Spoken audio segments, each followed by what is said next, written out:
नमस्कार, आप देख रहे हैं लोकमत राजस्थान। मैं हूं निशु शर्मा आपके साथ। आइए रुक करते हैं आज की बड़ी खबरों की ओर।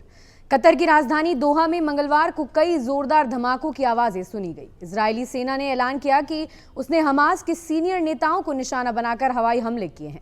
यह हमला हमास चीफ को निशाना बनाकर किया गया था। मीडिया रिपोर्ट्स के मुताबिक हमले में अल हय्या बच गए, जबकि 6 अन्य लोगों की मौत हो गई है। इस बीच इजरायली पीएम नेतन्याहू ने भी कहा कि इजरायल इस हमले की पूरी जिम्मेदारी लेता है। जब यह हमला हुआ तब हमास नेता अमेरिका के युद्ध विराम प्रस्ताव पर आपस में चर्चा कर रहे थे।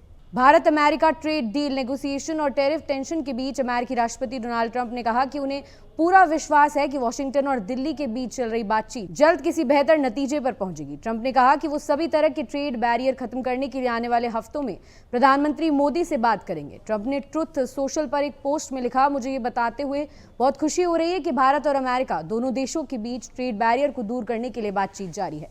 आने वाले हफ्तों में मैं अपने बहुत अच्छे दोस्त पीएम मोदी से बात के लिए उत्सुक हूं। मुझे पूरा विश्वास है कि दोनों महान देशों के लिए एक सफल नतीजों पर पहुंचने में कोई दिक्कत नहीं आएगी। प्रधानमंत्री नरेंद्र मोदी ने हिमाचल प्रदेश और पंजाब दौरे से लौटने के बाद एक महत्वपूर्ण सुरक्षा मामलों की कैबिनेट समिति की बैठक की अध्यक्षता की, जिसमें नेपाल में हो रही हिंसक घटनाओं पर गंभीरता से चर्चा की गई। प्रधानमंत्री मोदी ने नेपाल में जारी अस्थिरता, विशेष रूप से युवाओं की मौत पर गहरा दुख और चिंता व्यक्त की।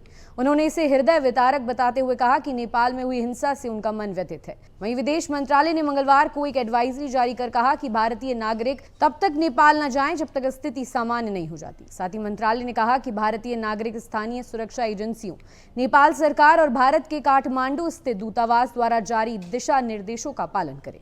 नेपाल में सोशल मीडिया बैन और भ्रष्टाचार के खिलाफ जारी आंदोलन का आज तीसरा दिन है। हिंसक प्रदर्शन रोकने के लिए सेना ने मंगलवार रात 10 बजे से पूरे देश का कंट्रोल अपने हाथ में ले लिया है। नेपाली सेना ने कहा कि मुश्किल समय का फायदा उठाकर कुछ उपद्रवी आम लोगों और सरकारी प्रॉपर्टी को नुकसान पहुंचा रहे हैं।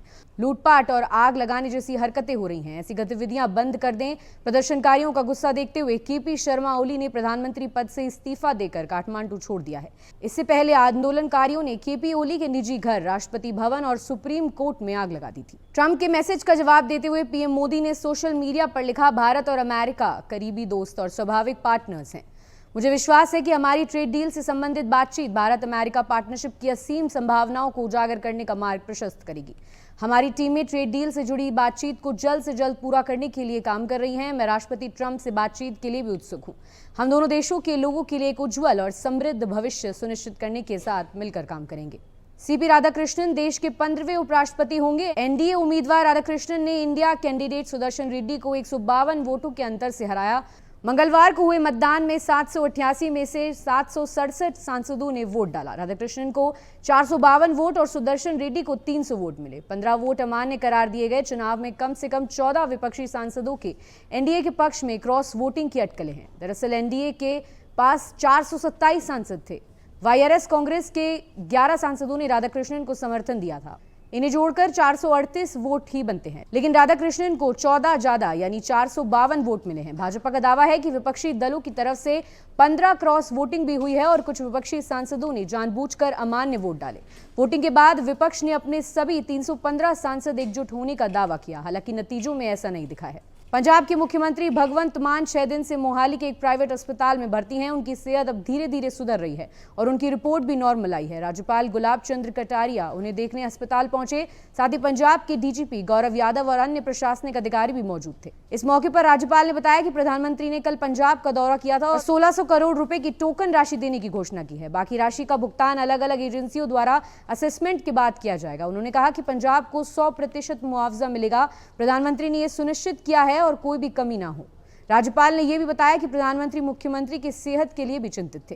पंजाब के सभी 23 जिले अभी भी बाढ़ की चपेट में हैं। 2000 से ज्यादा गांवों में अभी भी बाढ़ का पानी भरा हुआ है। केंद्र ने पंजाब को 1600 करोड़ की मदद का ऐलान किया है। वहीं हरियाणा में 9 सितंबर तक सामान्य से 46% ज्यादा बारिश हो चुकी है। राज्य में औसतन 385.1 mm बारिश होती है, जो अब तक 563.8 mm हो चुकी है। अब तक सबसे ज्यादा बारिश यमुनानगर में दर्ज की गई, वहीं सबसे कम सिरसा में रिकॉर्ड हुई है। इधर बिहार में तेज बारिश जारी है। खगड़िया में बिजली गिरने से एक महिला की मौत हो गई। वहीं लद्दाख के सियाचिन बेस कैंप में हिमस्खलन के बाद 3 जवान शहीद हो गए। वहीं गुजरात के बनासकांठा समेत 3 जिलों में पिछले 2 दिनों से 16 इंच से ज्यादा बारिश हो चुकी है। ऐसी और ताजा खबरों के लिए आप देखते रहिए लोकमत राजस्थान।